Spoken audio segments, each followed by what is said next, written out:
oldu və bir-birimizi başa düşürük.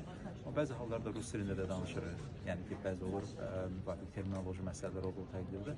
Amma belə çalışırıq ki, daha çox Özbək və Azərbaycan dillərinə üstünlük verək. Çox danışdıqca anlayılır. Yazılı nitqdə, yazılı mətnləri başa düşmək daha da asandır. O deməkdir ki, mən dilçi deyiləm, amma mən xarici dillər öyrənməyə cəhd göstərmişəm.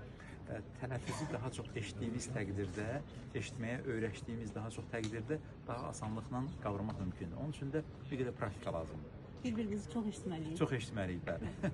Amma cümlələrin strukturuna baxdıqda, mübtada, feil və sözlərə baxdıqda, baxırsan ki, əksəriyyətində uyğunluqdur. Feilin bir qədər şəkilçiləri fərqlənə bilər. O da zamana uyğun olaraq. Əbədi dostluq var. Bu məncə bir ilkdir bu Mərkəzi Asiya ölkələri arasında. Bəli, bildiyiniz kimi Özbəkistanla Azərbaycan münasibətləri artıq strateji müttəfiqlik xarakteri daşıyır. 2022-ci ildə cənab prezidentlərimizin ilk təmaslarından sonra Özbəkistan-Azərbaycan münasibətləri yeni bir mərhələ, yeni bir səviyyəyə qədəm qoydu və həmin dövrdə etibarən iki dövlət arasındakı münasibətlər strateji tərəfdaşlıqdan müttəfiqliyə, indi isə əbədi dostluq münasibətləri xarakteri daşıyır. Bu Azərbaycanla diplomatik təcrübəsində bir ilkdir və biz belə bir addımı ilk dəfə Özbəkistana atırıq. Onsuz xalqlarımız əbədi dostuydular.